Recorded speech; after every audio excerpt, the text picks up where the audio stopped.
Сәлем достар. Бүгінгі кинотаймда 2003 жылы жарық көрген Ат колыбели до могилы фильмі.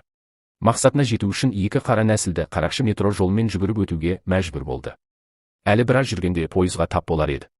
Банк қоймасына ерекше гауһарлардан тұратын бағалы жүк жеткізілген болатын. Бандиттерді Кристофер атты француз жалдаған. Олардың әңгімесін тайвандық полицей су тыңдап қойды. Экстремал тапсырыс берушіге жетудің ең күтпеген жолын таңдап, ешқандай сақтандырусыз қабаттан қабатқа секіріп, оның апартаментіне кіріп кетті. Су французға тап беріп, тонау қай жерде болып жатқанын айтуға мәжбүрледі. Сол уақытта банк бөлімшесіне бір әйел кіріп, күзетшіні әңгімемен алаңдата бастады. Ол онымен қырындамақ болды, бірақ кейін журналдан жалаңаш еркектердің суреттерін көріп қалды.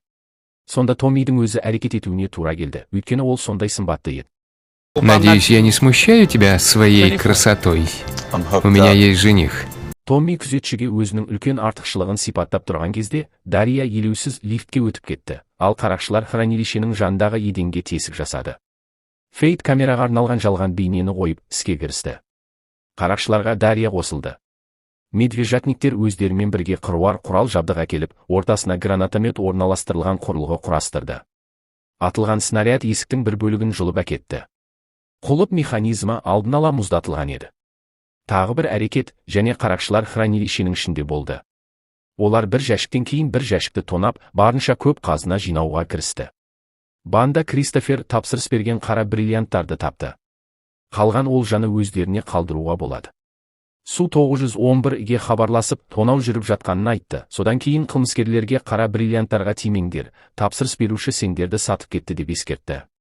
Банкты полиция қоршауға алды. Бірақ қарақшылар сол жолмен қайта шығып, метроға түсіп кетті. Фейт пен Дария бір жаққа, ал Майыз басқа жаққа қашты. Пойыздар тоқтатылды. Жақын маңда арнайы жасақ тексеріп жүрді.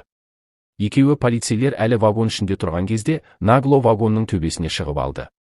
Пойыз жылдамдық ала бастағанда, бриллианттары бар сөмке құлап түсті. Дария да артынан құлап кете жаздады. Майыз метроның басқа станциясында суды тосып тұрған. Су еш қиналмай-ақ оны ұрып, олжасы бар сөмкені тартып алды. Қытайлық көлікке отырып, сөмкеде өзіне керекті бриллианттар жоқ екенін енді білді. Үйге келгенде Фейтті қызы Ванесса қарсы алды. Қылмыскер қызға $1 миллион тұратын кулон сыйлап, сосын бірге дұға етуді ұсынды.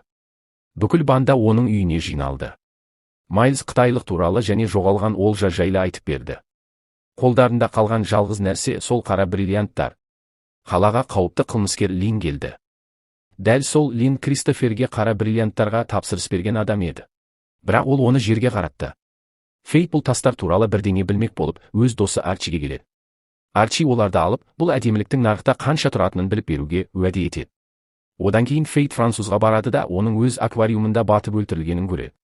Сол жерде Қытайда жүр екен, оған да қара тастар өте қажет болып шықты. А что мне за это будет? Ты сможешь выйти отсюда живым. Фейт суға тап берді, бірақ ол оны бір қолымен ақ жеңіп тастады.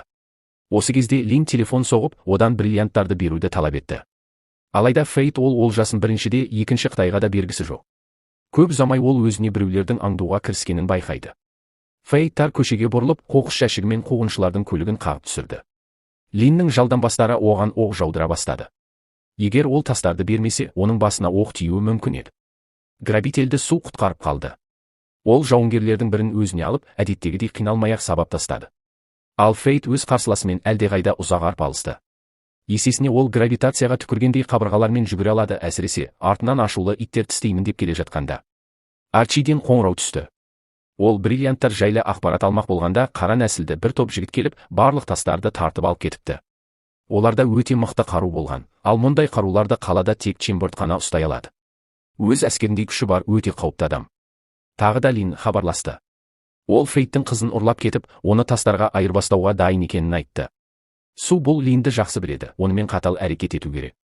Ал Фейтпен екеуіне уақытша болса да серіктес болуға тура келеді. Қызды фургонға салып, бір қоймаға тастап кеткен. Ал қарақшаке болса, оның амандығы үшін дұға етті. Чембер түрмеде отыр. Бірақ оның жағдайы ерекше, өзіне лайық жайлы жағдай жасап алған. Фогель, мой DVD-плеер сломался. Сейчас принесем вам новый. Беделді қылмыскер өз қымбат, сәнді камерасына кірген қонақтардың аяқ киімін шешіп кіруін талап етті. Чемберс Фейтке ренжулі, себебі Дария бұрын оған жұмыс істеген. Авторитет корейше бірдеңе міңгірледі. Он что, не мой? Я не говорю по-корейски. А я говорю. Фейт ұрланған қызын айтып берді де, Чемберстен бриллианттарды өзіне қайтаруын өтінді. Это же моя малышка. Сделай еще одну. Трагедия. Аспаз қонақтарды шауып тастағысы келді, бірақ Су оны бір соққысымен құлатты. Фейт бриллианттар Чемберс клубында жасырылған деп сенеді, сондықтан оларға сол жерге бару керек. Тауыссыз Қытайға Ванессаны бақылау тапсырылды. Қыз жылап әкесіне барғысы келетінін айтты, бірақ бұл айла болатын. Ол бандитті ұрды да фургонның кілтін тартып алды. Қыз машинаны жүргізді, бірақ өкінішке орай қоймадан қашып шыға алмады. Чемберс клубына Дария келді де басқарушымен тіл табыса бастады. Мәселен, олар Фейтпен айырылысып қалғанын айтып, қазір жұмыс іздеп жүрмін деді. Может, пойдем ко мне в офис и все обсудим? Клубқа Арчи мен Суда келді. Это я, Арчи. Меня здесь все любят. Тут опять этот придурок Арчи. Арчи бір шабуылдаушының саусағында үлкен роза тасы бар сақина болғанын есіне түсірді. Олар оны клубтан табуға тырысады, бірақ ішке оңай кіргізбейді. Сондықтан Арчи Қытайды ережесіз жауынгер ретінде таныстырды. Мұнда үнемі жасырын жекпе-жектер өтеді. Дария Дионның кабинетіне кіріп, оған босаңсуға кеңес берді. Сол уақытта достар қарақшылар клуб төбесіне шығып, Чемберстің кабинетіне енуге дайындалуда. Томми дезинфектор болып өзін көрсетті де, есік күзетшісінің назарын аударды. Ол амбалдың басын айналдырып, өзін кеңсеге жеткізуді талап етті. Ни хрена себе. Это что, офис Джеки Чана? Томми бөлмеге түтін шашатын баллондарды шашты да, ешкімге бір сағат ішінде кірмеуін ескертті. Өз ісін аяқтады. Фейт пен Майлз терезеден арқанмен кабинетке кірді. Фейт металл іздеушінің көмегімен сейфті тапты. Ол шкафтың ішінде жасырылған екен. Оны мықты винтовкамен тесіп шығарды. Атион жарылысты естіп, қыздың оны тек алаңдатқанын түсінді. Өкінішке орай, сейфте тек қолма-қол ақша ғана болды. Фейт бриллианттардың әлі де кабинетте жасырылғанына сенімді, бірақ есікті Чемберстің қатыгезі қақпақтап тұр еді. Майлз қаша жөнелді, ал Фейт бір мезгілде үш қарсыласқа қарсы тұруға тырысқанда оны Атион құлатып тастады. Арчи сақиналы адамды іздеді. Ол бұл қара бриллианттар, бәріне қажет болып жүргендері, шын мәнінде бриллиант емес екенін білді. Атион полицияға қоңырау шалды. Фейт ұсталды, бірақ достары оны қиын жағдайда қалдырмайды. Ергежейлі ринг-анонсер қазір торда 12-ші нөмірлі жекпе-жек болады деп жариялады, яғни Су. Какой-то он мелкий. Арчи Судан рингке шығуды өтінді, әйтпесе оларды осындан шығарып жіберетінін айтты, және дереу оны қарсы қойды. Жауынгер бірден азиатқа шабуылдай бастады. Су аулақтап жүрді, сол уақытта Арчиге де көз салып отырды. Арчи ақыры сақиналы жігітті тапты. Су тордан қашпақшы болды, бірақ кішкентай шоумен оны қайтадан мазалап, кунг-фу шеберіне қатты шабуылдады. Сол кезде Су оны қару ретінде пайдаланып, қаңқақ адамдарға қарсылысымен бірге күш көрсетті. Торға ережесіз 15 жауынгер кіріп, осы бұзушыны жазалауға тырысты. Бірақ Су мойымай оларға қарсы шабуыл бастады. Оның қарсыластарының саны да көлемі де оны тоқтата алмады. Кунг-фу шебері жауынгерлерді жаралап, нокаутқа жіберді. Арчи бірден оған 5000 жасыл қойды. Суға қарсы сынғыш емес чемпион шықты. Ол Қытайды әр жаққа лақтырып, рингті айналдыра бастады. Бірақ тестікке тиген соққы бәрін шешті.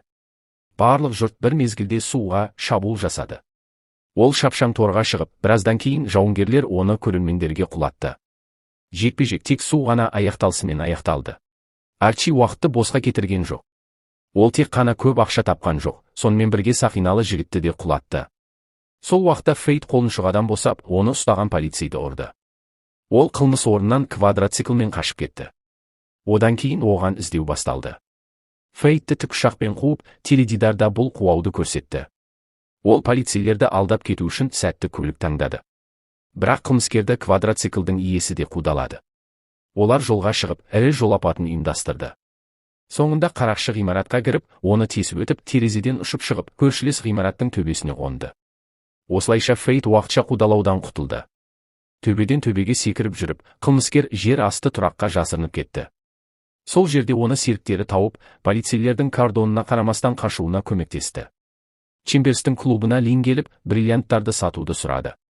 Қара беделді қылмыскер өктемді көрсетіп, дөрекілік жасады. Сол кезде Лин оның аспазын омармен өлтіріп, Чемберстің бетіне аяқ басты. Гангстер кешірім сұрады, бірақ Лин оған әлі де пышақпен соққы берді. Арчи бриллианттардың әлі де Чемберстің клубында сақталғанын анықтады. Бірақ Лин олардан озып, барлық қара бауырларды, соның ішінде Одионды да өлтіріп тастады. Ол жігіт тастар фонтанға жасырылғанын айтты, бірақ оларды әлдеқашан алып кеткен. Барлығы біреуін қоспағанда, қалғандары Линнің қолында. Ғалым қылмыскер олар қазір сынамақ болатын бір сәулелендіргішті дайындап қойған. Ванессаның сыйлыққа берілген медальонның көмегімен босап кетуге сәті түсті. Фургондағы заттардың арасында ол телефон тауып алды. Ол дереу әкесіне қоңырау шалып, терезеден көргенін толық айтып берді. Нақты айтсақ, түсініксіз жасыл жарық, лазер шоуға ұқсас нәрсе. Соңында Арчер айтты, бұл тастар шын мәнінде жаңа түрдегі плутоний болып шыққан. Ал қазір Лин оны байыту үстінде, сонда оны бүкіл әлемдегі қылмыскерлерге қымбатқа сатуға болады. Енді тек маңызды сатып алушылар отырған тікұшақтардың қайда қонғанын анықтау қалды. Сөйтсе, қарақшылар авиация мен полиция департаментінде байланыстарға ие екен. 1 минуттың ішінде олар 5 тікұшақтың бір уақытта қай жерге келгенін білді. Ангарға ядролық қару-жарақтарын толықтыруға келген ең ірі қару саудагерлері кірді. Мисс Тауарды таныстырды. Оның қолындағы қара зат, синтетикалық плутоний, ол кәдімгі плутонийден 100 есе қуатты.